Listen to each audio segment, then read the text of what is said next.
The reason why we're going today is because about 15 years ago, I was in Botswana on another tour. And the tour guide, in the first meeting that he had with all of us, he went around to each person and he asked, what do you want to see? What animal do you want to see? And of course, everybody says something like elephant, lion, giraffe. And from the tour guide's point of view, that's going to be like shooting fish in a barrel. So when he gets to me, I say pangolin. And he's stunned.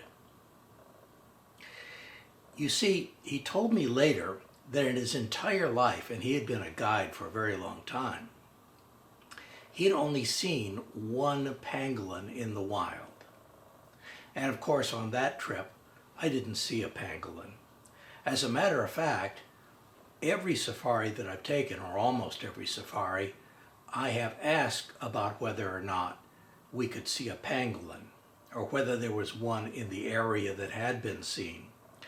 And I have never seen a pangolin in the wild. And you're not going to see them in zoos either. And the reason is because pangolin are very, very fragile. They die very, very quickly under most normal zoo-type situations. So you're not going to see one in the zoo, and you're very, very unlikely to see one in the wild. So the next question is, what is a pangolin? What does it look like?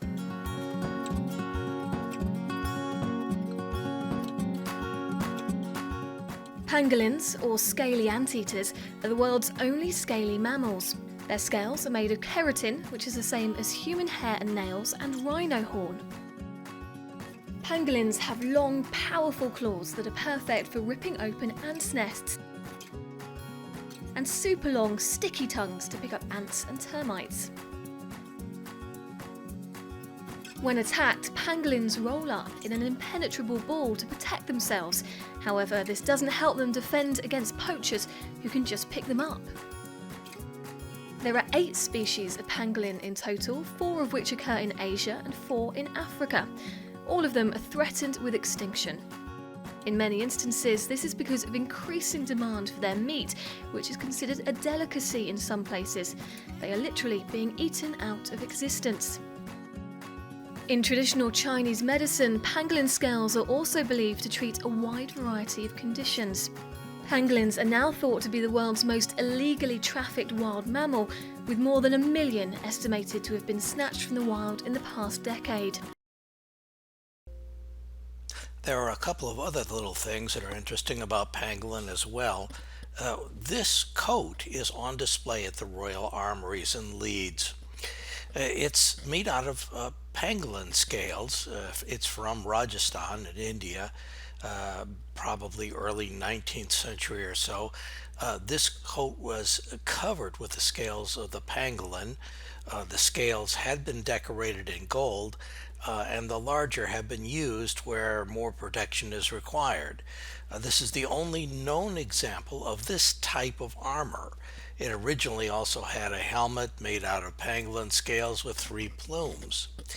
The scale coat was presented to King George III in 1820 by Francis Rowden. He was the first Marquis of Hastings, and he was also the East India Company's Governor General in Bengal in 1812 to 1822. Okay. I would have done this myself, but I'm afraid of heights. Oh boy, here we go again. Why don't you mind your own business? You can do it! He's just gonna run away. Not this one. As soon as the monkeys get stung, they always run away. He's not a monkey. What is he? A man cub. A man cub? Yeah, and could you keep your voice down? I'm trying to concentrate. Everything going A-okay up there? Ow!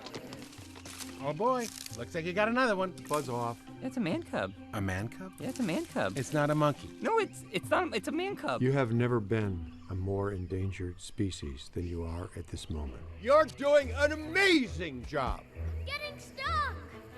Oh boy, here we go again. It's not a monkey, Fred. It's a man cub. A man cub? Yeah, it's a man cub. Can you believe it? Are you sure? Would you please shut up? Hey up there!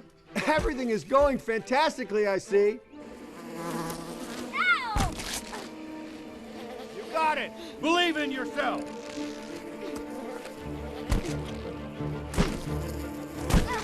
There you go!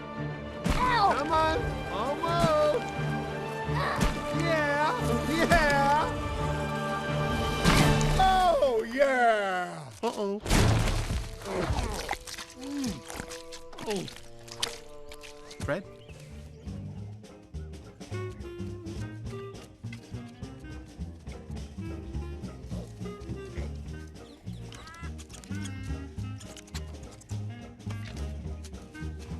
That's the first mark. Got it. That's the first mark. Now the next question is, once you've decided what a pangolin looks like and that you want to see one, and I decided that I really did want to see a pangolin, it wasn't just a joke anymore, then the next question is, when or where are you going to see a pangolin?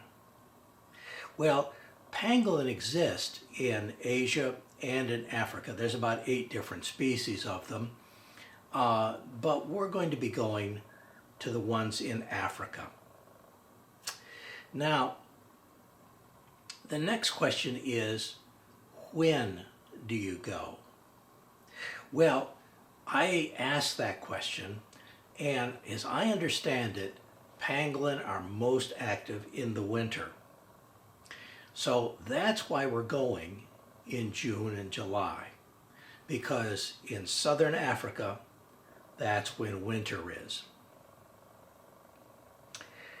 But now specifically, where do you go? Well, I caught a view of a video clip that gave me a hint where to go. Pangolins. They have been called the world's most trafficked animal you've never heard of. Notoriously difficult to rehabilitate and release, one woman in Namibia is getting it right, thanks to lessons learned from this one little pangolin. This is Katiti, the pangolin. His name means small or little in the Namibian language of Herero. Katiti was born here at the Rare and Endangered Species Trust, or REST, in Otjiwarongo, Namibia. He's a male pangolin with a close bond to Maria Diekmann, the founder of the sanctuary, and one of the few people in the world to have successfully raised, rescued, and released pangolins back into the wild. Very little is known about these shy and elusive creatures. Pangolins are scaly anteaters, and there are 8 species which live in Africa and Asia. Most are endangered, or critically endangered. Here at REST, Katiti is completely at home, and he spends most of his day in the natural habitat around the sanctuary's headquarters, foraging and doing what any wild pangolin would do. Another aspect of Maria's work is gathering scientific data about pangolins. She and her team record everything that Katiti does during the day, gathering samples and data that can help the species as a whole in the future. Katiti's presence at REST is invaluable, but it takes a lot of dedication to look after a pangolin. As soon as he wakes up in the morning, Katiti is taken out to forage as he would in the wild. And while he's busy doing all of that, all day, every day, the team follows Katiti, who is tagged with a GPS monitor, to monitor his whereabouts at all times. And wherever Katiti goes, so does the team.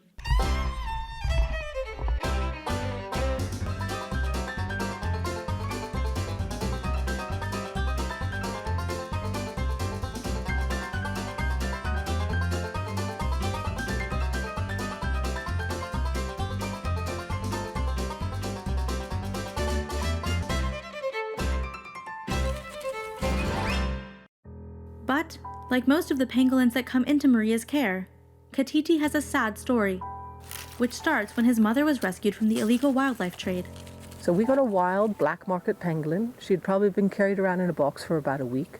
She was terrified of humans. She had not eaten. She was very dehydrated.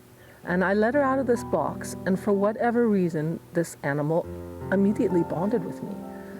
She started to eat and she started to drink, so we figured we had 4 days. That was the goal, because usually when a wild pangolin comes in, you release them within hours. You don't keep them because they don't do well. So day 2, I walked in and she had had Katiti. She had just given birth.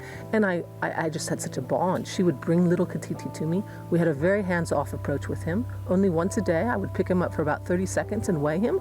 Other than that, she did all of the care for him. But eventually, after a couple of weeks, she would actually bring him to me. But one day, Katiti's mom disappeared. One day, she just never came back. And he went into panic mode. He wouldn't eat, he wouldn't drink. I finally got him, taking a little bit of yogurt. We finally got him eating ants, and every single day I'd weigh him 3 times a day, and every single time I weighed him, his weight would go down. So I was losing him.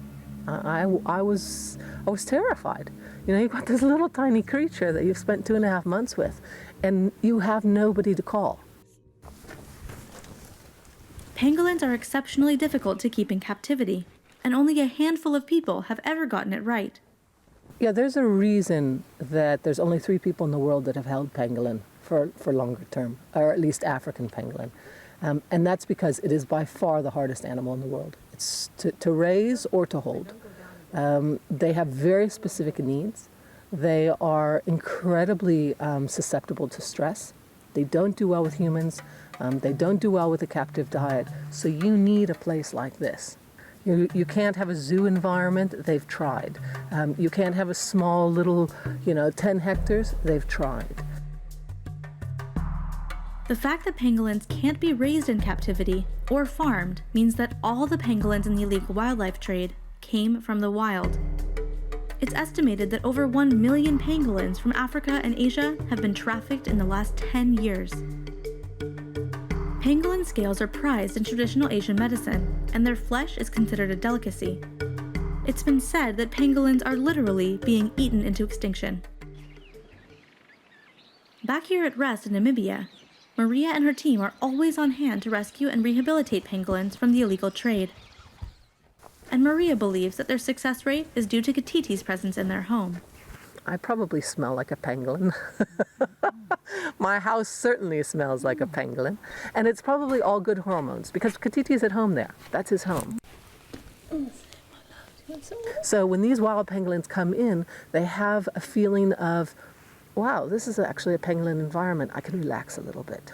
Or at least that's my impression. Because we're so successful with wild pangolins coming in and basically almost crawling on top of me within usually a half hour to 24 hours.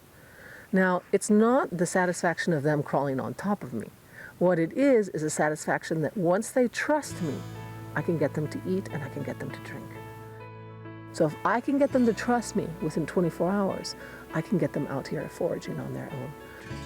So it's a huge, huge step. And I think Katiti is a huge part of that, getting these wild pangolins relaxed enough. But you've got to do it fairly quickly because the whole goal is to get that animal back out as fast as possible. There is still so much to learn about these strange little creatures, and it would be devastating to lose the species before we can.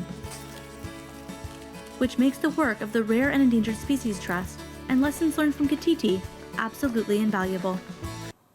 Now, as a result of seeing this video clip, I started looking for Maria Diekmann. And I found her. I sent her an email. And she's stationed now at Etosha. Now, Etosha is in Namibia. So we're going to go to Namibia and we're going to see a habituated, probably almost domesticated pangolin. But this time, we're almost certain of seeing one. It's generally accepted that southern Africa's earliest inhabitants were San Bushmen. They organized in extended family groups and their population densities were very low, and they moved about in search of edible wild plants and game. The San communities came into contact with the Khoi, also known as the Hottentot. The Hottentots and the San both use the old click language, and so together they're usually referred to as the Khoi San. The Bushmen basically controlled this area up until about 1500 AD, when they first started running into members of the Bantu-speaking communities, which were much more sophisticated and based on cattle raising, although the Hottentots also raised cattle. In any event, around 1600, the Bantu-speaking cattle-herding Herero migrated in from Zambezi. In the meantime, the British had taken over the Dutch Cape Colony, which had been on the Cape for hundreds of years, and began expanding it. But they never expanded it into Namibia, and the reason is because most of Namibia looks like this. Now, this was back in the days when the British were gobbling up most of Africa, and the other European countries got into the act as well. And we're going to focus now on Germany because Namibia becomes German Southwest Africa, a German colony. Now, the red on this map happens to be British, and the yellow that's in the west, that is a German Southwest Africa. The Germans were compelled to send in troops into Southwest Africa because there was fighting between the natives, especially the San natives and the Bantu-speaking natives. At the end of World War I, British South Africa also absorbed Namibia, that is German Southwest Africa. But after World War II, a little bit after World War II, Namibia was declared independent. Despite the fact that Namibia is mostly desert, the South Africans were not enthusiastic about letting it go, because Namibia is rich in minerals like uranium, copper, lead, zinc, and it's the world's foremost source of gem diamonds. Mining produces wealth, but tourism produces employment. And one of the big tourist areas in Namibia is Etosha, and that is near to where Maria Diekmann has her headquarters set up, and that is where we're headed for. So because Maria's operation is near Etosha, we're going to stop by Etosha first. Etosha is a large, dried salt lake bed. And in the past years, it used to be a real lake, but the river that was feeding it has had its geology changed a little bit, and it shifted out to the Atlantic Ocean and left this place high and dry. Although in the dry months, there are some watering holes along the south edge that still attract game, and that's what we're going to be looking for. Right now, Namibia is in the middle of a multi-year drought, and the vegetation shows it. It's much drier here than usual, even though it's usually dry this time of year. It's super dry now. Down there at the trough where the elephant is at, there is a small pool of water, although you can't really see it, but you can see the light shimmering off of the water on the rocks behind the elephant. Every once in a while he takes a drink, and everyone else has to stand in line until he gets his fill. Not all of the places are as dry looking as this place is, or as lonely. Some of the water holes actually look pretty good, especially where people have been pumping up groundwater in order to keep the tourist business alive. Even so, a number of the animals here are probably not going to make it into the next year. Europeans didn't have much impact on this area until around 1885 or so, where there was a entrepreneur, William Worthington Jordan. He bought a huge chunk of land from the local natives, and it spanned some 110 miles, and the price of the land was 25 firearms, a salted horse, and a cask of brandy. Well, having bought this land, he discovered there wasn't very much he could do with it, but some trekkers were traveling through this area in 1876 and 1879 on their way to Angola, and some of them turned back in 1885 and settled in this area on farms given to them at no charge by Jordan. In the next scene, there are some elephants coming to a water hole, and I want you to pay attention not so much to the elephants, but to the tree in the foreground that has the beans hanging down. We'll be coming back to that tree. Well, when the natives discovered that Jordan had given away all this land to all these foreign migrant workers, they were really upset. And they went to war, basically, to push them out. And it didn't take them very long. And they pushed the trekkers out in about a year. The German Reich was in charge of Namibia at this time, and they ordered troops in to occupy the area. And there was a fort built at a spring by the German cavalry. There was a cavalry squadron that was brought in 1889 at Numantoni Spring.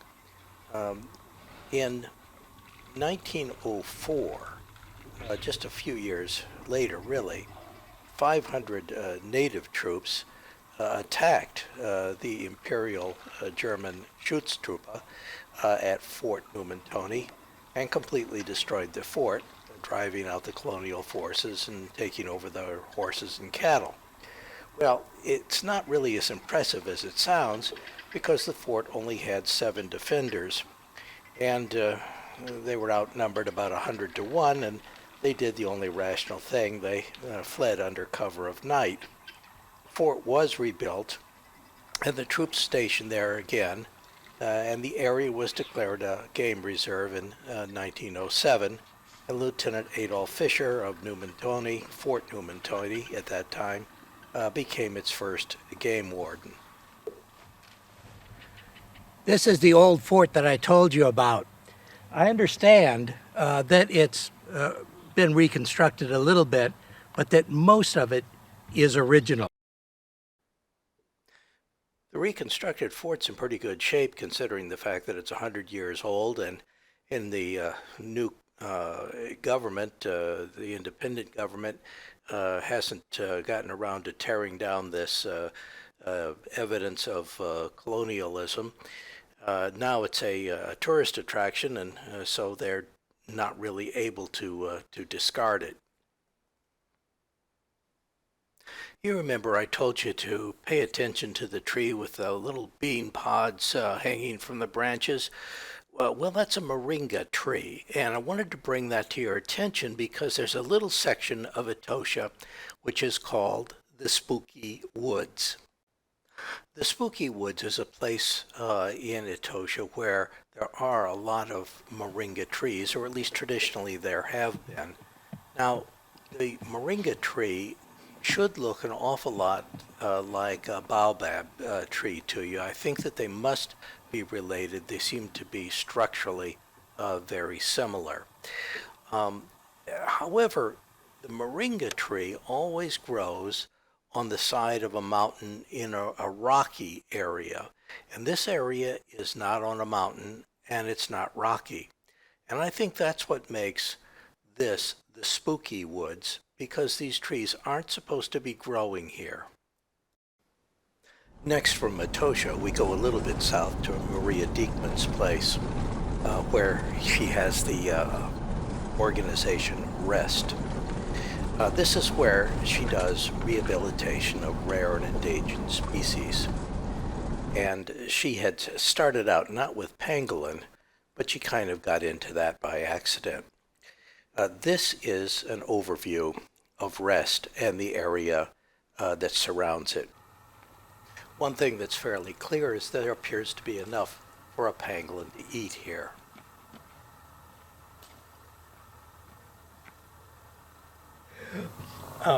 Maria, how did you get in this business?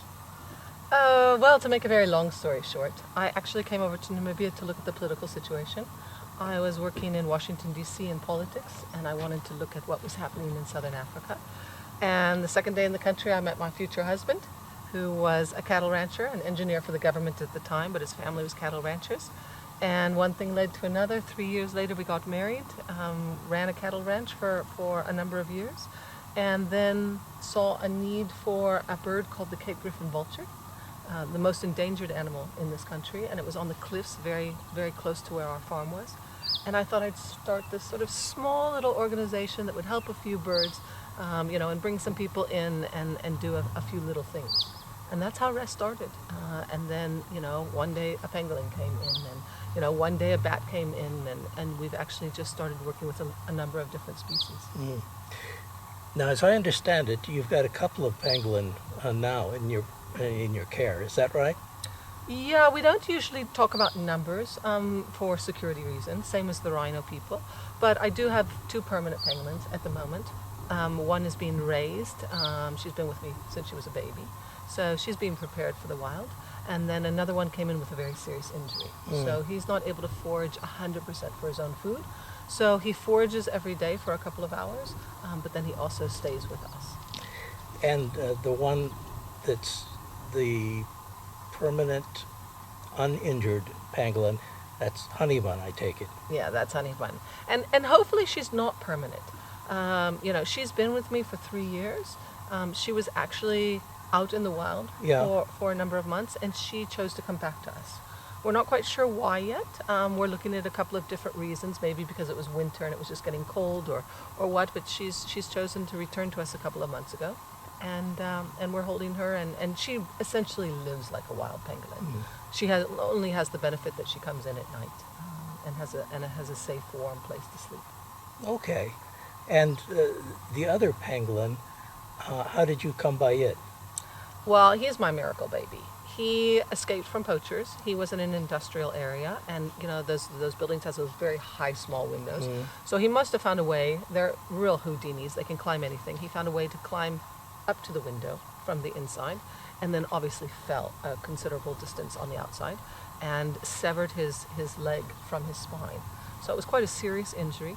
The vets couldn't operate because usually for an injury like that they come from the back, and a pangolin has scales, so it's quite an unusual animal to operate on. Nobody's got experience with that, so they basically said he's either going to survive or he's going to die, and he chose to survive. So he's got a bit of a limp, but he's just an amazing, amazing creature. So as I understand it, the leg separated from the hip, is that right? Yeah, it's called a total femoral spinal fracture, but literally right where the leg attaches to the spinal column, it's separated. And it's still separated? No, it's healing. Bones are amazing, especially on young animals. They can heal quite well. That's why we have such success with our small antelope that come in and have broken legs, because, you know, small bones. But on a big adult like Amos, it's not easy, especially because for 6 weeks he could not move around a lot. It needed to calcify. So the bone isn't perfectly aligned, but it's aligned enough and calcium is forming there that he actually gets around. But for a pangolin, a wild pangolin, who was terrified of me when he first came in, you know, it was quite a challenge. I put my mattress on the floor so that he could get in and out of it, because he had to bond with me. Or he had to choose whether or not he would bond with me. If he hadn't, he would be dead now. So he chose to bond with me, and we slept on the floor, and he could get in and out to me as he got used to me, and it was able to heal in those 6 weeks, or at least enough that it can start to continue to heal. Thank you very much. No, it was an absolute pleasure. This is the Cape Griffin vulture species that Maria started out with.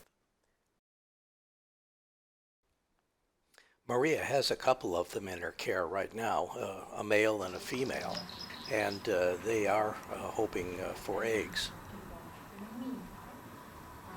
The young lady seems to be interested in building a nest, so the possibility of chicks may not be all that remote.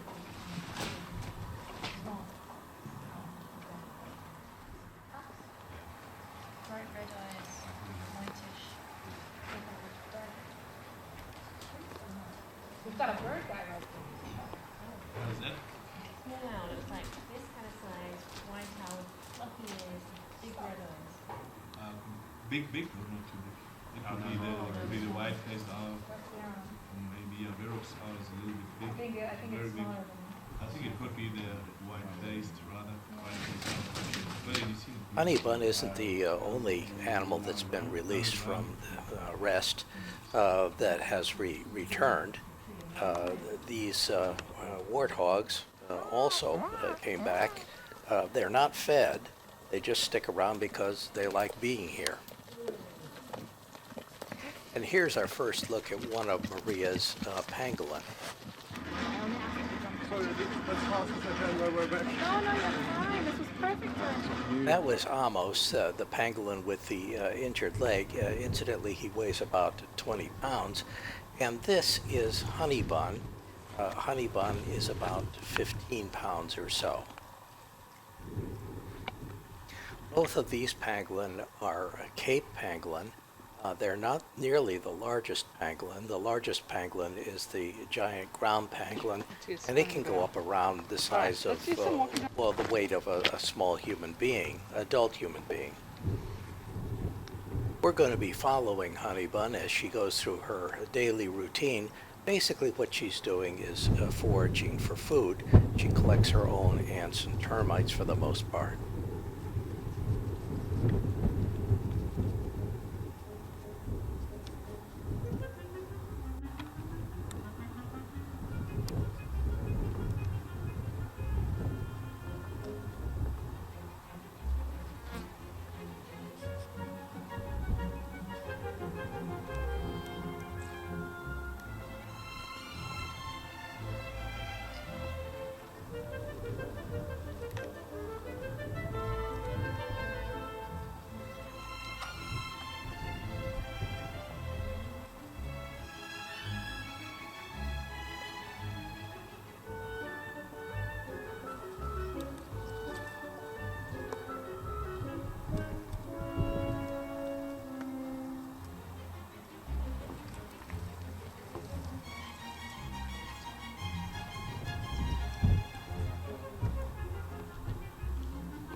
Chinese companies are said to be working on a breeding program for pangolin on a large scale so that they have a steady supply. But the problem is that no one has really figured out how to breed pangolin on a commercial scale. Like I said, they're very fragile. Most pangolin don't survive more than a few days or a few hundred days maybe in captivity, let alone breed and give birth. Most of those Chinese companies are suspected to be simply a cover for the illegal wildlife trade. There are, however, 6 zoos and a nonprofit in the United States that have imported 46 pangolin from Togo in 2016, aiming to study the animals under controlled conditions and establish a self-sustaining population. As of early March, 16 of those had died already.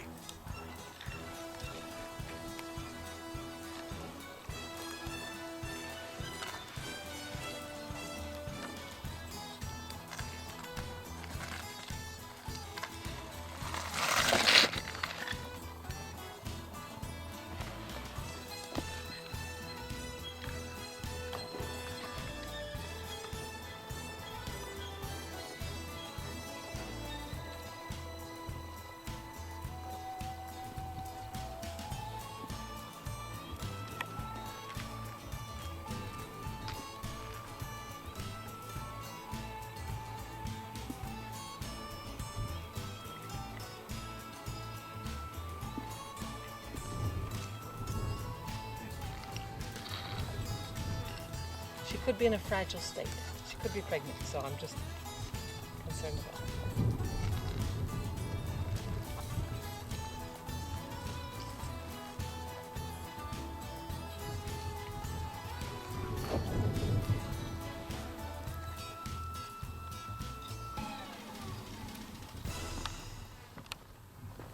You've probably already noticed that the honey bun, when she walks on her rear two legs for the most part.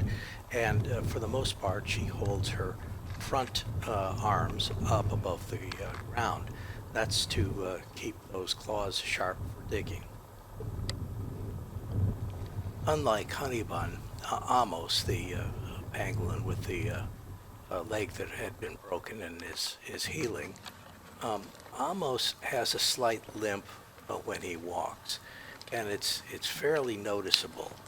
And that way you can tell the difference between honey bun and Amos on the screen. This, of course, is Amos.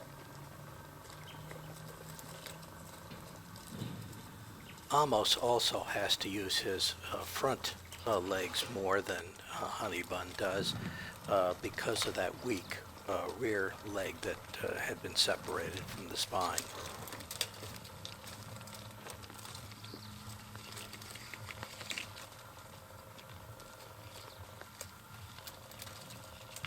Now, of course, both Amos and honey bun just love to dig. That's what they live for. I mean, quite literally. And in this particular case, we've got an aardvark hole, a hole made by a much larger animal. But that won't stop the pangolin from digging in that hole if it's inclined to do so. The dirt is quite soft here, although they can dig in a rather rocky, gravelly, and hard soil as well. But of course, when they're down in those burrows, we can't see them. And occasionally it would be helpful to be able to see what they're doing, so I brought with me lizard cam, and I ended up giving it to Maria so that she can use it. She was thrilled by the gift, I think. Okay, now it's almost coming out. Now here's something I really didn't expect. Honey bun, during the filming, repeatedly approached me. Maria says this is not something that normally occurs. She got so close that frequently I had to stop filming. In this next clip, you see honey bun actually moving into my shadow. That behavior is a little bit hard to explain because at this point at least, since honey bun was my first pangolin, I could not have smelled like pangolin. So it was curious, although perhaps less curious, that Amos did the same thing. He also approached me while I was filming, although perhaps what he was smelling was honey bun. If everyone can try and sort of stay behind him, just so we know what she's going to do. And yes, those are my shoes in the video. The pangolins were coming right up to my feet. Oh, and when pangolin get really, really relaxed, their tongue completely comes out, and it's very long. It could be about as long as the pangolin itself.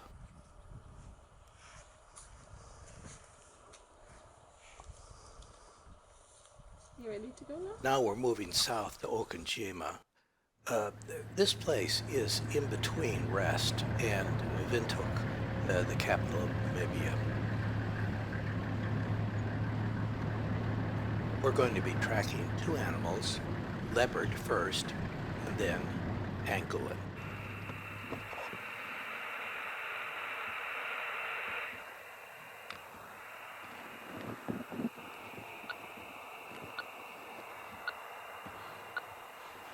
Both animals have tracking devices attached to them, and we'll be using radio frequencies in order to be able to locate them.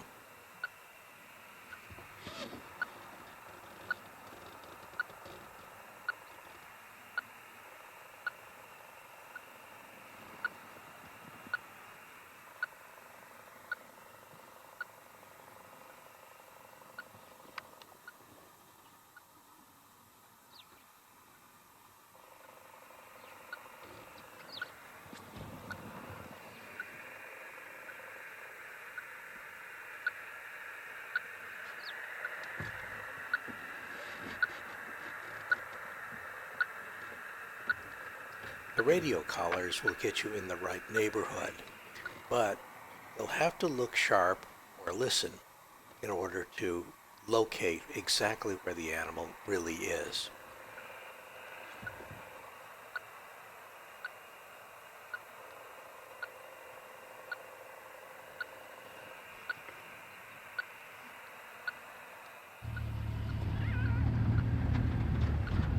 Do you hear that little whine in the background? That's a family of jackals complaining about a leopard in their neighborhood.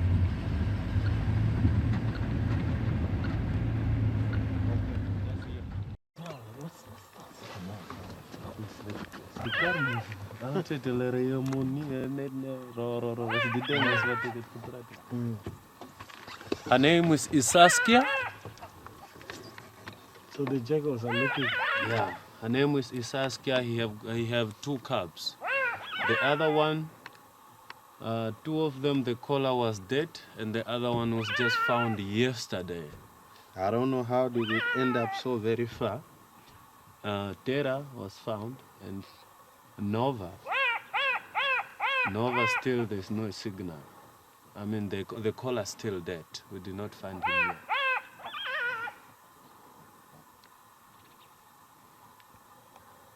Gideon.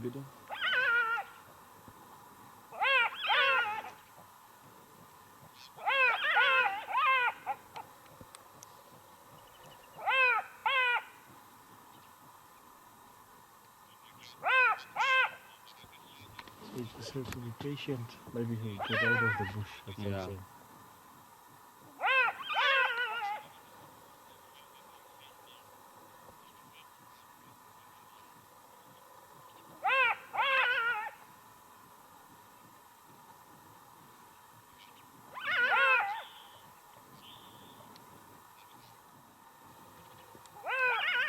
Very soon he will get irritated by these jackals. There's a brown hyena again coming. Oh yeah. Yeah. The brown hyena is going to Isaskia. You can see it?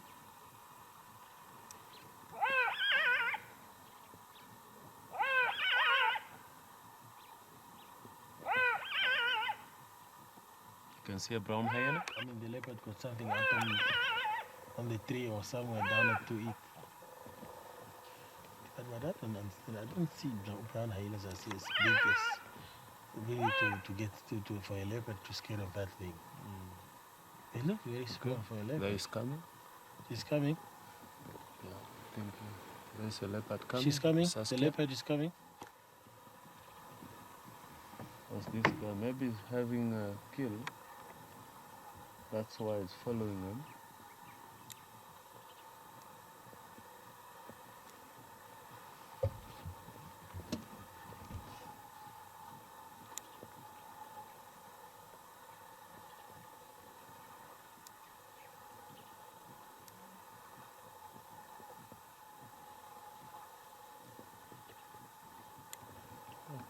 Maybe there's something up on the tree there, that's why it's smelling like that. Yeah. Or why a brown hen is just here? I don't see anything. Oh, in the open area now.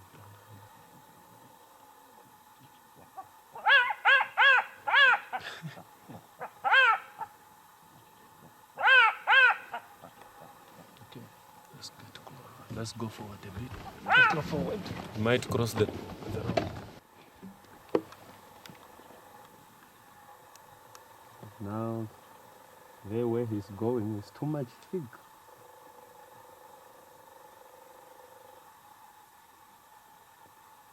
I think the brown hyena is smelling something. That's why this Saskia is following him.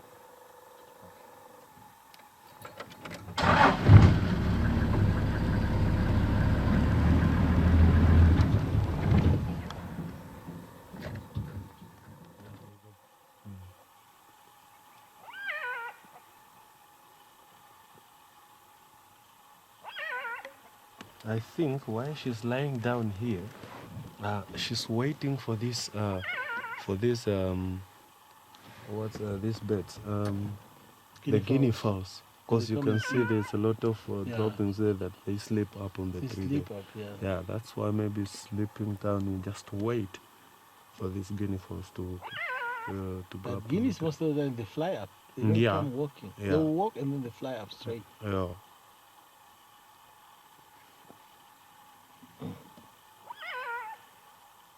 If you want to eat something fresh.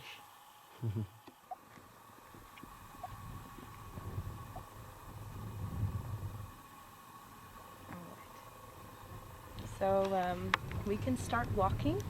I'll just do the quick briefing. So the pangolin's number one sense is smell. It's how they sniff out the ant and termite nests. They're also sensitive to noises. So our number one consideration is with this wind, that we're approaching a bit downwind or just we're not coming upwind.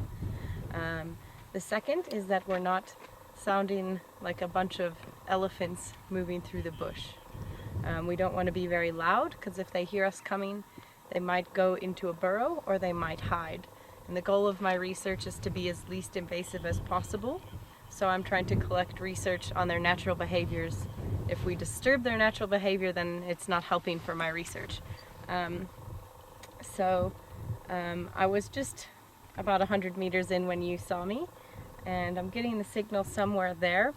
So we're gonna cut in to make sure we stay downwind and stay quiet, and then hopefully we'll be able to approach it while it's foraging or just on a walkabout.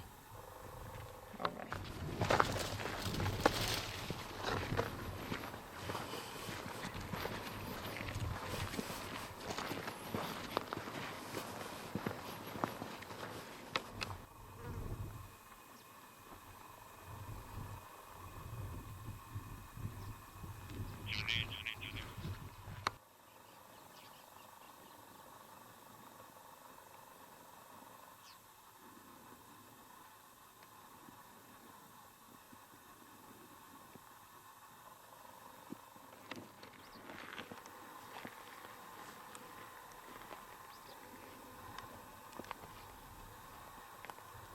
This is a wild pangolin, although he does have a tracking device on him, and he's habituated to the researcher, so he's not terribly afraid of her, as you're going to see.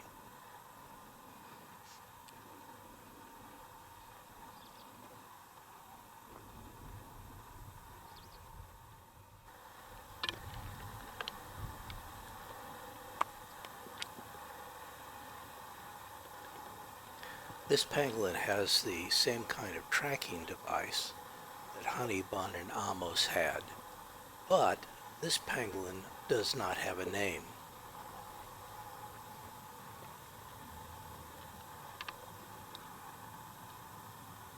If you want, we can move a little bit closer.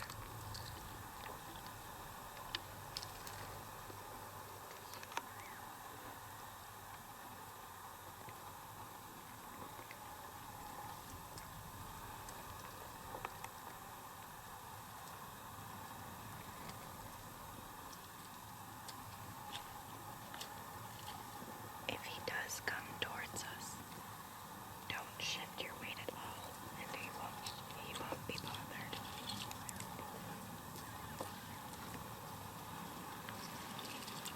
If he comes this way, plant your feet and don't move them at all.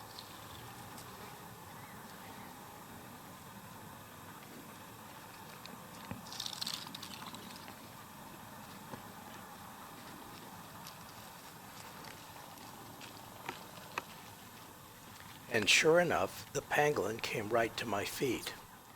Earlier, after Maria had seen how Amos and Honeybun reacted to me, she referred to me as the pangolin whisperer.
This time the pangolin approaches the researcher.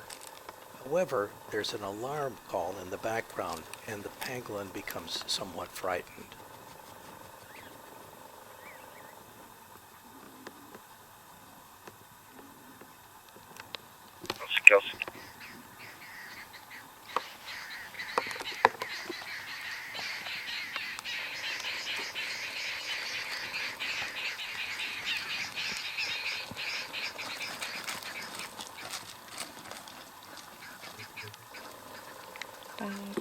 Just give me a moment.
I ever showed you this. This is my special safari jacket. And just in case I get lost, there's a map of Africa on the inside.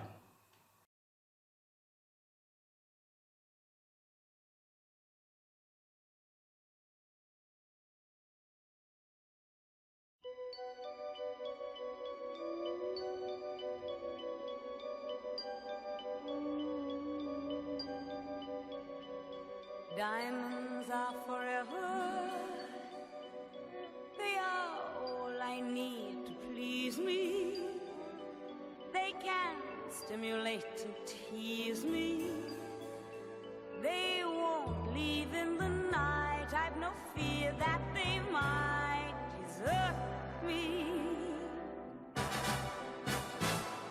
Diamonds are forever. Hold one up and then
Now the question is, where do you find a pangolin in the wild?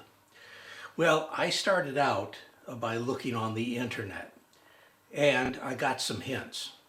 One of my favorite sites is TripAdvisor, and TripAdvisor allowed me to zero in on a particular place. Well, it helped me zero in on a particular place called Tswalu.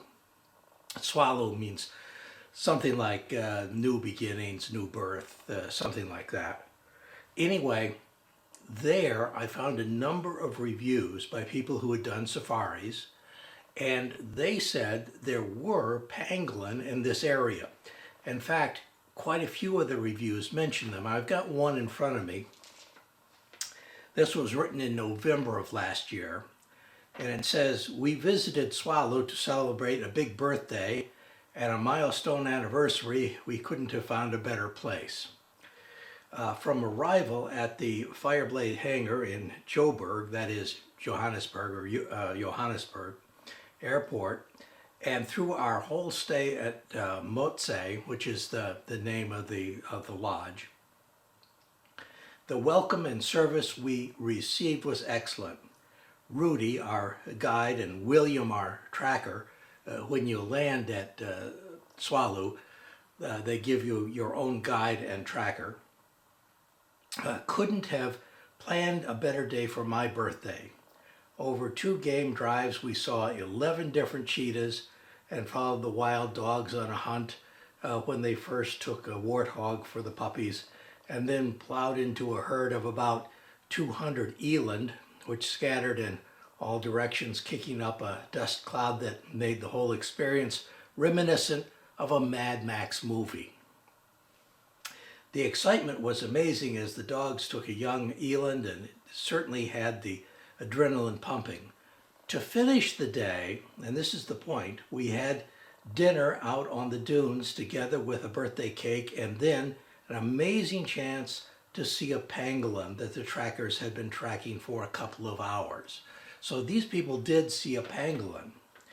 And then later on in the day, they saw 4 white rhino, 5 black rhino, and the black-maned lions that they have out on this particular part of the Kalahari, and they walked with meerkats. Pretty good for one day. And then in the evening, it says, we had also hoped to see an aardvark, which after the pangolin was probably being a bit greedy, but Rudy and William took us out late one evening, and once again we were not disappointed as we eventually saw not only an aardvark, but also an aardwolf. Now, you'll remember that Aard means earth, Vark means pig in Afrikaans, and Aardwolf is an earth wolf. It's actually not a wolf at all. It's really a type of hyena. But those words come out of the Afrikaans language. The Afrikaans language is basically a type of Dutch.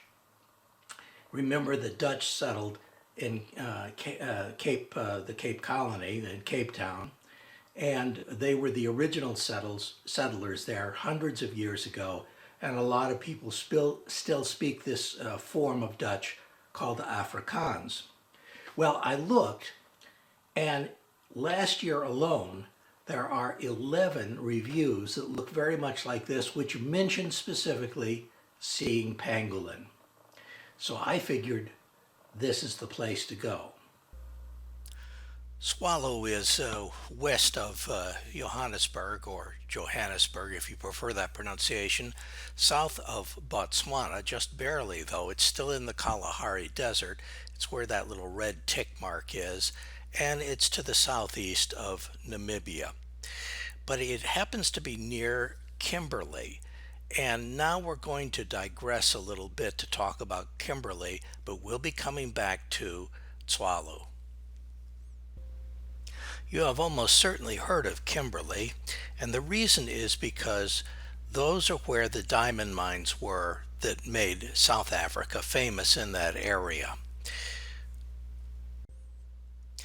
Cecil Rhodes, the founder of the British South African Company, got his start by renting water pumps to miners during the diamond rush that started in 1869, when a 83.5 carat diamond called the Star of South Africa was found at Hope Town, just south of Kimberley, near the Orange River in South Africa. He invested the profits of this operation into buying up claims of small mining operators, with his operation soon expanding into a separate mining company. And he soon secured the funding from the Rothschild family, who would finance his business expansion. De Beers Consolidated Mines was formed in 1888 by a merger of several companies, including the one by Cecil Rhodes, by which time the company was the sole owner of all diamond mining operations in the country. In 1889, Rhodes negotiated a strategic agreement with the London-based Diamond Syndicate, which agreed to purchase a fixed quantity of diamonds at an agreed price, thereby regulating the output and maintaining prices. That agreement was very successful. But in 1898, diamonds were also discovered on farms near Pretoria, Transvaal. One led to the discovery of the Premier Mine. When Rhodes died in 1902, De Beers controlled 90% of the world's diamond production. The Premier Mine was registered in 1902, and the Culligan diamond, the largest rough diamond ever discovered, was found there in 1905. The Premier Mine was renamed the Culligan Mine in 2003. However, its owner refused to join the De Beers cartel. Instead, the mine started selling to a pair of independent dealers, thereby weakening the De Beers stronghold. Production in the Premier Mine, the mines in Transvaal and German Southwest Africa, soon equaled all of De Beers' mines combined. Ernest Oppenheimer was appointed the local agent for the powerful London Syndicate. Remember that name, Oppenheimer, because he rises to the position of mayor of Kimberley within 10 years. And Oppenheimer was very concerned about the discovery of mines in 1908 in German Southwest Africa.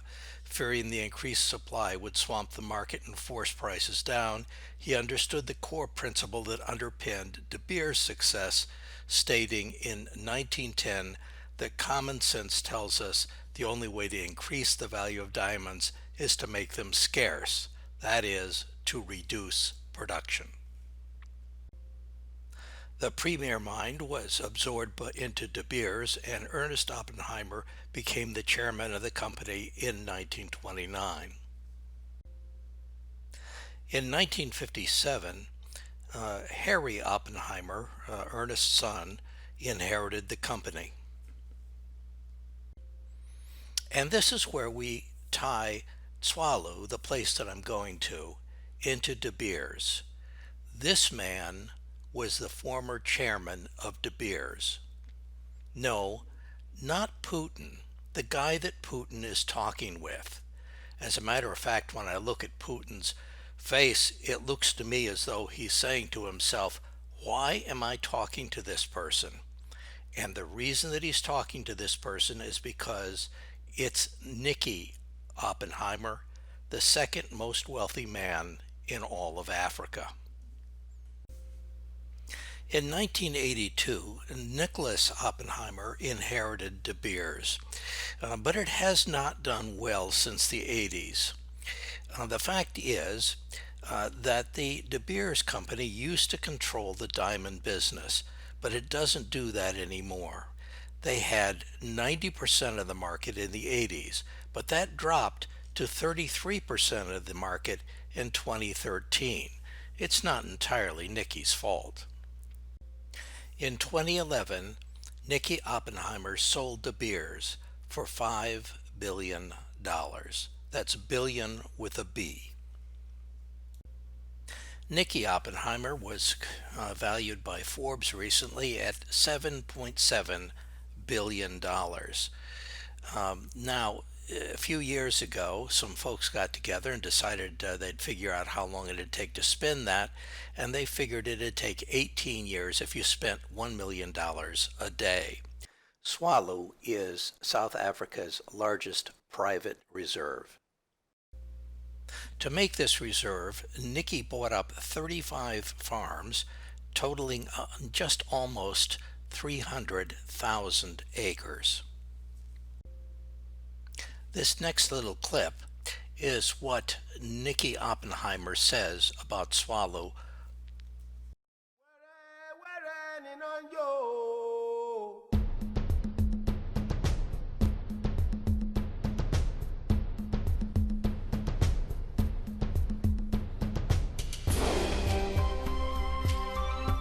Flying in from either Cape Town or Johannesburg, you approach the malaria-free Tswalu Kalahari over the rugged Koronenberg Mountains. This is in the heart of the Northern Cape Province. Gracefully you touch down and arrive at the largest privately owned game reserve in South Africa. Over 1,000 square kilometers of Kalahari is waiting for you to explore. Tswalu means a new beginning in Tswana, a local indigenous language. Tswalu's luxury belies a serious conservation undertaking and a clear mission to restore the Kalahari to its ancient and natural self, an undertaking that the Oppenheimer family takes most seriously. Welcomed by your host, your next experience of the Kalahari is from your safari vehicle as you pass the curious creatures on your way to your luxury accommodation. I was picked up at Johannesburg by the Oppenheimer Charter Air Service Fireblade. Most stories start out it was a dark and stormy night. It wasn't dark and stormy, but it was bright and stormy, that is, windy, on the day that we left. And you can see the clouds kicking up in the background, clouds of dust. And we boarded the aircraft. They have several different types of aircraft, and they fly us directly from the airport, in this case Johannesburg, or it could have been Cape Town if I'd flown into there. And from this airport then we go to the Oppenheimer landing strip down at Tswalu.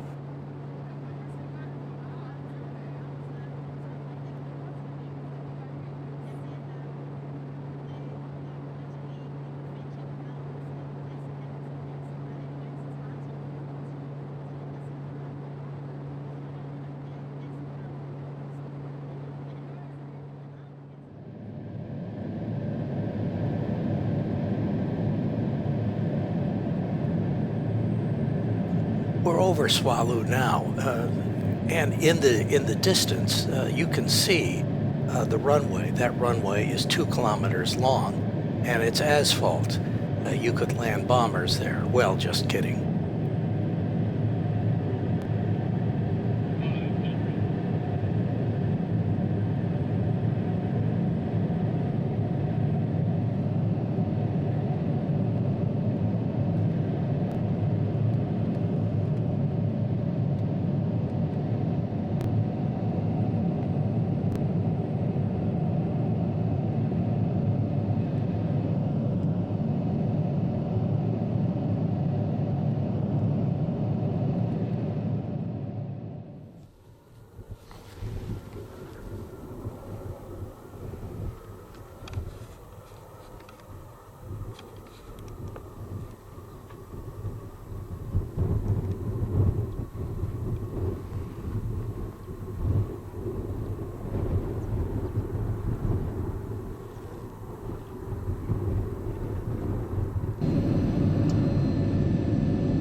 You're met at the airstrip by your tracker and guide and your safari vehicle.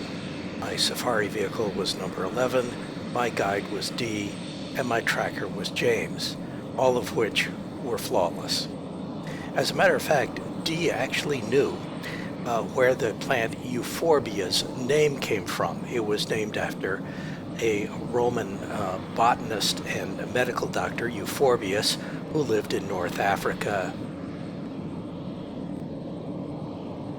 I often ask my guides to answer questions that I already know the answer to, so that I can see just exactly what it is that they know and what they don't know. And I very seldom tripped Dee up. She was very, very good.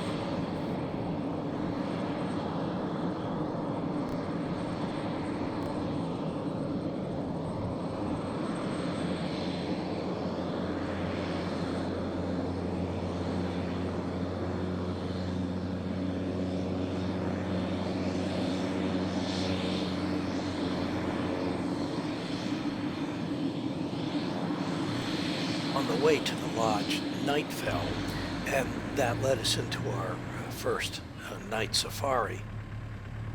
James is sitting in the catbird seat there, and Dee is acting as driver.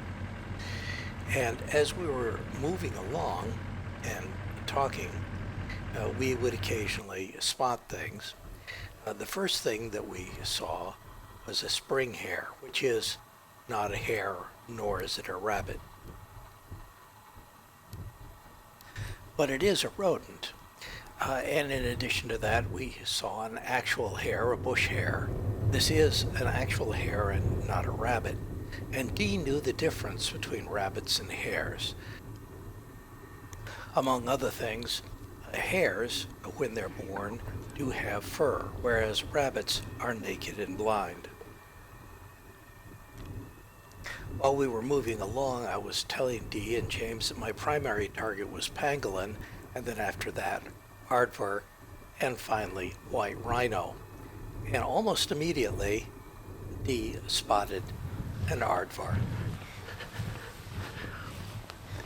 But this aardvark spotted us as soon as we spotted it, and it ducked into its burrow, and we never got any chance to get any camera footage. So this brings up the question, what is an aardvark?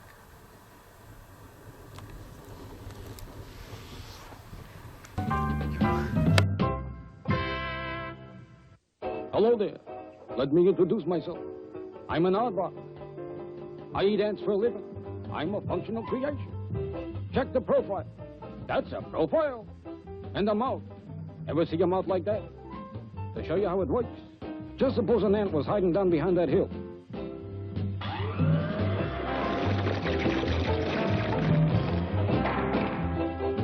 Fish!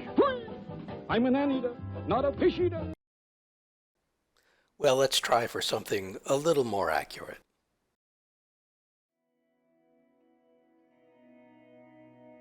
The aardvark differs from the anteater, sloth, armadillo, and all other mammals.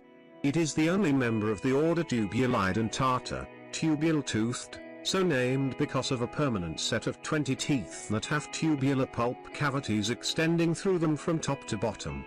The teeth are rootless. Dutch farmers who first encountered the animal in South Africa called it an aardvark, which means earth pig in the Dutch language. It is also sometimes called the African ant bear. It looks like a giant, hump-backed rat with the head of an anteater, the nose of a pig, and the ears of a rabbit. It is unrelated, however, to any other mammal. Now, I find that bit about the tubular teeth to be really, really interesting. Whereas aardvark do have teeth, at least.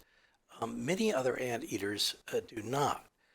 For example, this is a comparison with the South American giant anteater. Among other things, it doesn't have teeth, and neither does the pangolin. The South American giant anteater, however, although it doesn't have teeth, it does have a nervous system that sort of anticipates teeth. That is, there are nerves going to each place where a tooth should be. Whereas the pangolin not only doesn't have teeth, it also doesn't have a supporting nervous system, suggesting that the teeth have been gone for some time. Physical characteristics of aardvarks. The typical aardvark is about 7.5 feet long and weighs between 110 and 150 pounds, though the largest may weigh up to 180 pounds. It has a long, rat-like tail and a foot-long, sticky tongue that usually hangs out of its mouth. The tongue is curled like a coiled spring and is unleashed quickly as the aardvark sucks in its meal of ants or termites. It is perfectly suited for inserting into nests, and the termites adhere to the sticky surface. Adult aardvarks have 1 to 2 inch long whitish hairs growing from each nostril, and 20 teeth along the sides of the mouth, that are always growing. The nose hairs protect aardvarks from dust and dirt while they are digging. Young aardvarks have front teeth that fall out as the animals reach maturity. Aardvark teeth are unique in the animal kingdom, as they are rootless, lack dentine, and have hollow tubes running through them. Thick brown hair covers aardvark's pinkish-gray skin. The hair serves to protect members of the species from insect bites. They have short, stocky legs and small feet with long, straight, very strong, blunt claws. Their front feet have 4 toes, while rear feet have 5 toes. The rear toes are webbed at the bottom. An aardvark looks like no other animal on Earth. The life cycle of aardvarks. During most of the day, aardvarks live in burrows in the ground. They live singly or in small groups. They usually come out only at night, when they begin searching for termites and ants, which are the major part of their diets. They can rip open ant and termite nests and quickly lap up the insects with their sticky tongues. Aardvarks have tremendous ability to dig burrows in the ground very quickly. One aardvark can dig much faster than several human beings armed with shovels. Their powerful front claws can tear through hard ground and mud-covered termite nests with very little difficulty. They dig like dogs, pushing dirt and mud backward under their bodies. They have a very good sense of hearing but very poor eyesight. When frightened, they usually run as quickly as possible for their burrows, but as they run, they frequently crash into trees and bushes. Sometimes they fight by using their powerful tails to hit their attackers, or by standing up on their back legs and slashing an opponent, usually a lion or a leopard, with their claws. Aardvark mothers usually give birth to only 1 or 2 offspring a year, usually in May, June, or July. They nurse their young in their burrows and spend most of the day with them, curled up in a tight circle. Aardvarks are able to dig their own burrows by time they are 6 months of age. Aardvarks were formerly classified with anteaters, sloths, and armadillos in the order Edentata, but this is no longer the case. The order under which they are now classified, Tubulidentata, is at least 60 million years old, though its origins are unknown. Evidence of fossil remains indicates that the aardvark ranged over Europe and Asia until about 5 million years ago. At that time, a close relative lived on the island of Madagascar. Today there is only 1 order, 1 family, or Icteropodidae, 1 genus, or Icteropus, and, remarkably, only 1 species, Apha, and it is exclusively African. It exists in relatively small numbers and does not respond well to captivity, but has survived in zoos for 10 years. You might be asking yourself how we know that aardvarks go back nearly 60 million years to about the time of the dinosaurs, and the reason, or one of the reasons, is because you can find them depicted in the movie Ice Age. So now we need to find an aardvark that we can actually video. We spotted an aardvark on the top of a sand dune ridge, and he went over the edge of the ridge onto the other side, and we got out of the vehicle and went after him. And when we reached the top of the ridge, we discovered that the aardvark was immediately on the other side. We startled him, and he ran like a racehorse across the valley and over the next ridge. We, of course, followed him. It had frankly never occurred to me that aardvarks could take off and run that fast, or for that matter, that far. But on the other side of the dune, there he was, reasonably calm and continuing to feed. Aardvarks normally come out at night, but that's why we're here during the winter, because during the winter, in the late afternoon, they start coming out because the temperatures are so cool.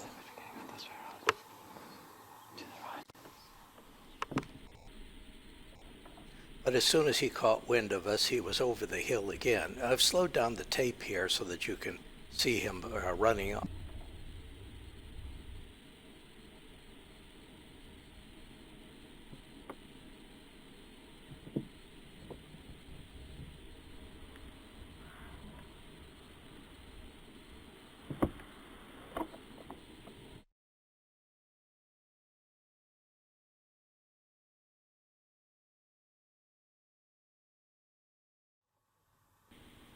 But within minutes of scaring the dickens out of one aardvark and running him over the hill, we came upon another one and started filming him. And he was much more calm and easy to work with.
I figured about this point you're asking yourself, does this aardvark know that we're there? And there's a fair chance that he does not. First of all, aardvark cannot see well, either in day or night. They're very close to being blind. They depend a great deal on their hearing and on their ability to smell. Our big advantage right now is that the wind is in our favor. So chances are he really can't smell us.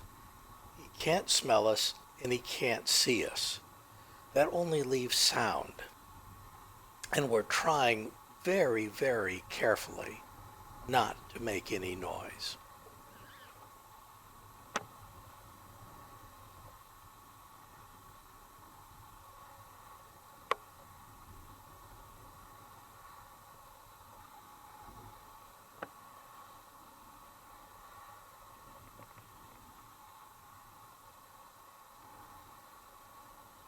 Now I figure you're probably asking yourself about now, how close are we to the aardvark?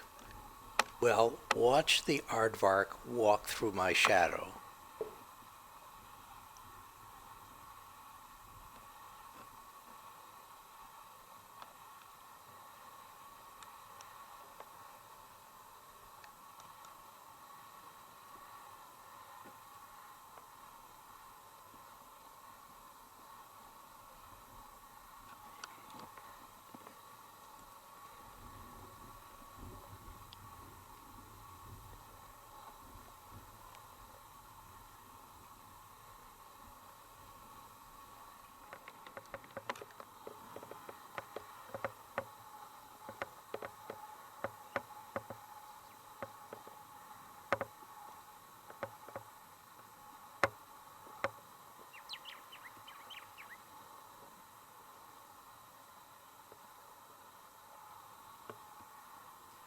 This next is one of those other Aard stories. This one has to do with an Aardwolf, Aard meaning earth and wolf meaning wolf, but in this case it's actually a burrowing hyena that is insectivorous as opposed to carnivorous. And he's lying very flat on the ground in the shadows in the hopes that we don't see him.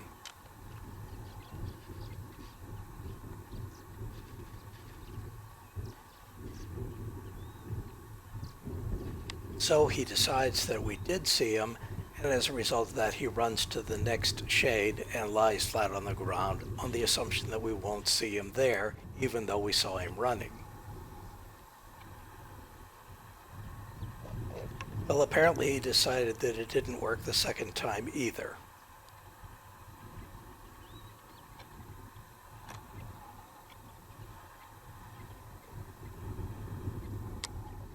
The trees are taller. It's the cold. It's a mirage. I've always heard about one, but and only in the movies and stuff, but you never see it like properly. There it is now. Wow. I have to take a picture, not that I'm going to remember exactly what the picture is about.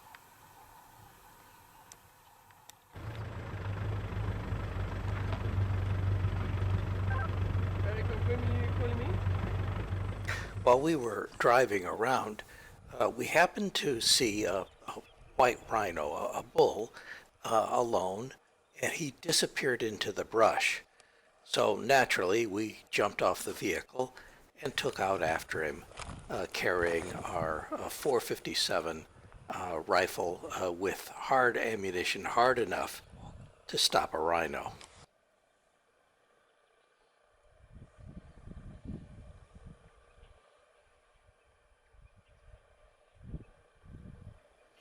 We are now just yards away from the rhino, and he doesn't seem to know that we're there. I think that he can't smell us because the wind is in our favor.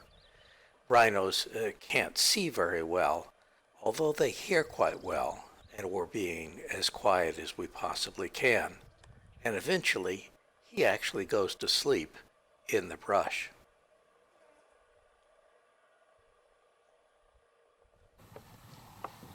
Now upcoming here, there's something you don't see every day in Africa. It's a herd of 8 white rhinos. Rhinos are getting to be rather rare, and these all have their horns, and that's a little bit rare all by itself. They haven't been poached. Now, There are some interesting stories about rhinos, but I only want to focus on one. And I asked my first guide where I ever took a safari in Africa, what is the difference between a white and a black rhino? Now, of course, I knew what the difference was, but I wanted to see if the guide did. My guide said that there was a little white dot in the back of the white rhino's throat, and that's why he was white. Of course, that's ludicrous. That's absolutely ludicrous. The real reason is because in Afrikaans, the rhino, the white rhino, is called the white rhino. And white sounds like white, but it means wide. And it's a reference to the muzzle of the animal. The white rhino is a grazer, and therefore the mouth is flat, whereas the black rhino is a browser, and therefore he has kind of a V-shaped mouth, and that V-shaped mouth is prehensile, and it helps him to pick up twigs and branches and such. This is a black rhino that I videoed in Namibia. I've placed the video in this location so that you can see the difference between the white rhino and the black rhino. And as you can see, the colors are very much the same. They're both gray. The black rhino, however, is slightly smaller than the white rhino. So if the white rhino is only white because it has a wide mouth, why is the black rhino black?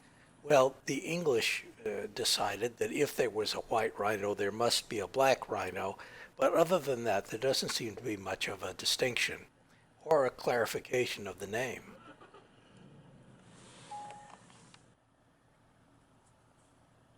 Now this is a look at the business end of the black rhino. And here I think you can see more clearly that V shape on the muzzle that may not have been apparent before. And now coming up in the next clip, I'm going to be showing you a side-by-side comparison of that black rhino and a white rhino. Focus on the muzzle. You'll notice the difference without any trouble.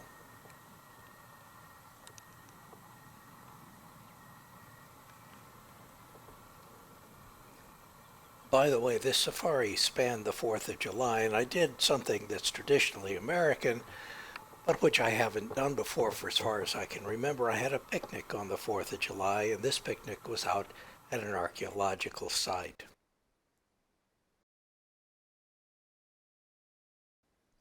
The archaeological site was down in an old dry riverbed, it looked like, and the things that we're looking at are petroglyphs. Now, petroglyphs are where you've taken a stone and you've chipped a glyph, that is a picture, into the stone, whereas a pictograph is where you've painted the picture on the stone. So these are petroglyphs.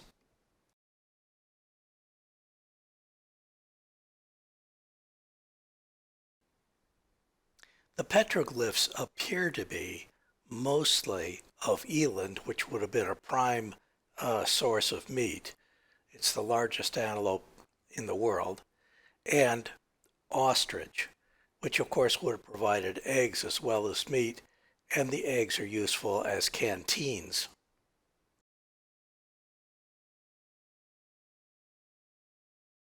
Let's go. Okay. Well, what can you tell me about these petroglyphs? So, petroglyphs are basically engravings in stone. So they were used stone tools to chip away at the rock surface and tried to get obviously an impression made by the Bushman people. I am no expert, I must say I'm no expert, but the Bushmen generally, they're believing these ones to be minimum 2,000 years old, anywhere up to maybe even about 8,000 years old. Sure. And what they would typically do would be to chip maybe like a spiritual animal or an animal that they had high beliefs with, predominantly the eland, which is the one that's just next to you on that side. And then here we've also got some ostrich, which the Bushmen would have used ostrich either for meat, but also very often the eggs as a food source. And then they would hollow out the eggs and use that egg container to actually carry water. Other animals that are here are also zebra, which then just also shows you what food sources were in the area. So that's sort of my understanding of petroglyphs, and it is just leaving a marking at a prominent point. This is definitely an old riverbed with the way that the rocks are smoothed, so there may have been water here at the time, so it might have been an area that they would come to regularly as a form of a resource to sustain them. And as I understand it, some Europeans had a farm here, is that right? That's correct. Unfortunately, one of the groups of farmers afterwards were, by the looks of some of the engravings that they've made, the Diekmann family, and they'd added to these petroglyphs by making some of their own. So those would be less than 100 years old. Yeah. But there's also a possibility, they've done some walking around the area and they have actually found some graves from this particular family, so it obviously for them also contained some spiritual significance in this area. Okay, well, thank you very much. Thank you. One morning we got up early and went out to the meerkat colony's den before they woke up. We got there while they were stirring about in the burrow, but they hadn't yet come up topside, and the reason is because the sun wasn't yet strongly on the ground where they would warm themselves. Meerkats apparently get quite cold at night, and in the morning they like to stand up and face the sun so that the sun will warm up their bodies. That also gives them a chance to look around for raptors and such. Their tummies, incidentally, have very little fur on them, and the result is that the sun's rays warms them up fairly quickly. But this is winter, and so they're not only have to get up and get into the sun, but they're going to have to stay there a little longer than they would during the summer because it's quite cool. In the winter here, it gets down to around freezing. Now, I know that you've been hearing a lot of camera clicks, and that's because the paparazzi are here. The fact is, these meerkats are quite popular, and there's about a dozen people here taking their pictures. Now, really wild meerkats would not tolerate all this human activity, or in fact, any of it. They'd be gone, and they'd never come up out of the hole while all those people were around, or while any of them were around. But these meerkats have been habituated to people, and although they won't crawl up on you, they will totally ignore you. They'll treat you very much as though you're a tree.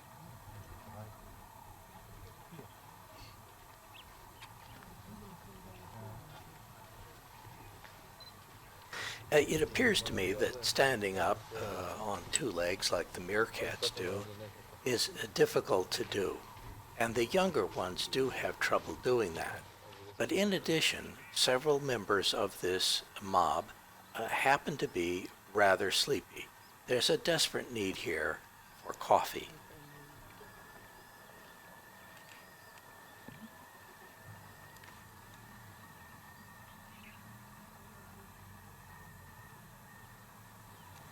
Now check out the two meerkats in front. Both of them seem quite sleepy. It looks like they'd be quite willing to go back to bed if they only could.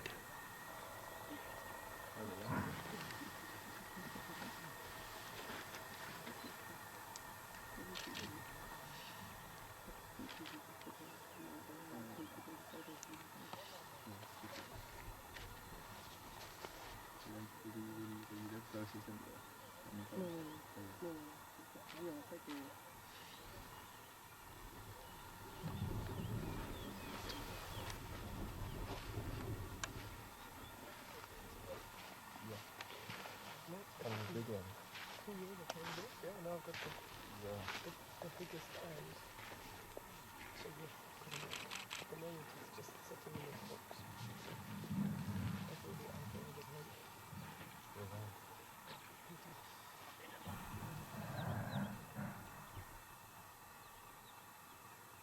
The meerkat at the front left is darn near almost asleep.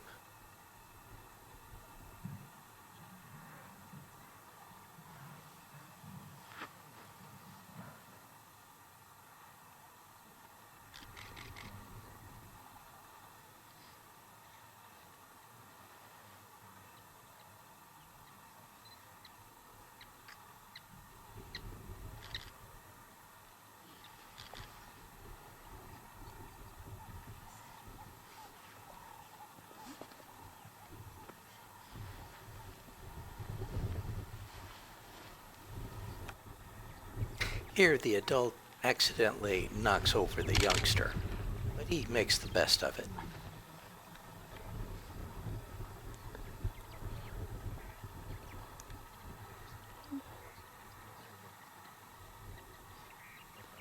The adults are looking around more, like they're more attentive.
Next, we're out looking for lion cubs.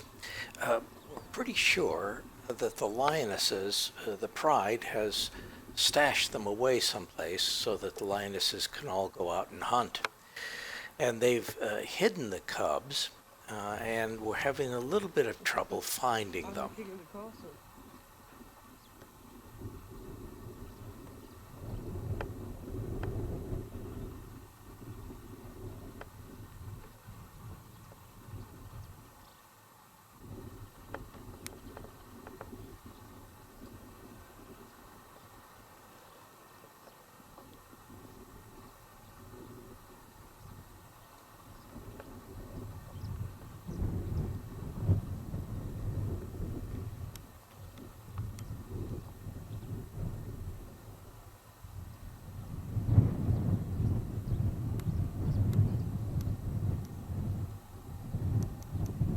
turns out that James, our tracker, almost stepped on the lions, and the reason is because they were right off the road in the bushes watching us only a few feet away from the safari vehicle.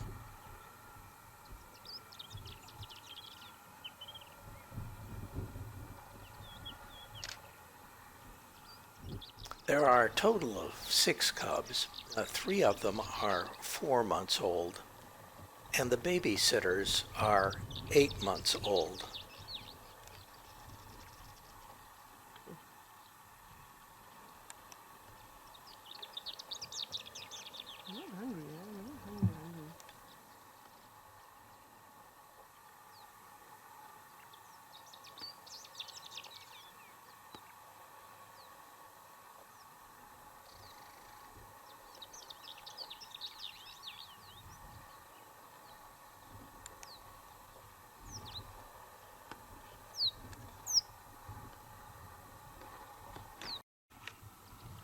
This sleeping pangolin, and pangolins do take power naps during the day, usually for about 10 minutes. This sleeping pangolin was not brought to our attention by a tracking device, nor for that matter did our spotter spot it. In this particular case, it was brought to our attention by the cavalry. Well, at Tswalu, they do a lot of horseback riding, and the young girls just seem to love their horses, and little groups of them go out riding just about every day. And in this particular case, a little group of girls on horses mostly happened to spot this pangolin, and their guide radioed the pangolin in and told our guide about it. Incidentally, when the pangolin is curled up in a ball like he was when we first saw him, not even a lion can break into that.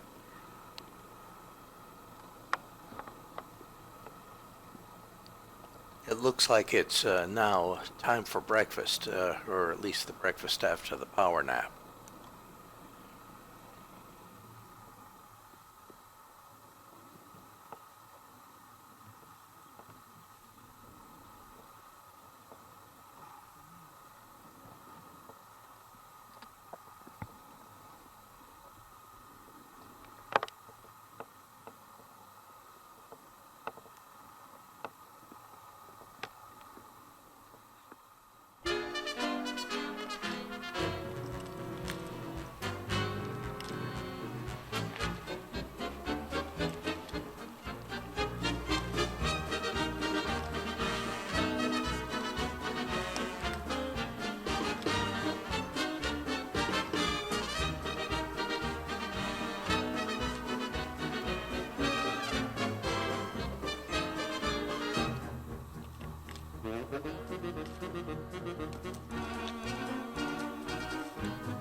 Well, for this trip, I chalk up 4 pangolin, 2 aardvarks, an aardwolf, and about a dozen rhino.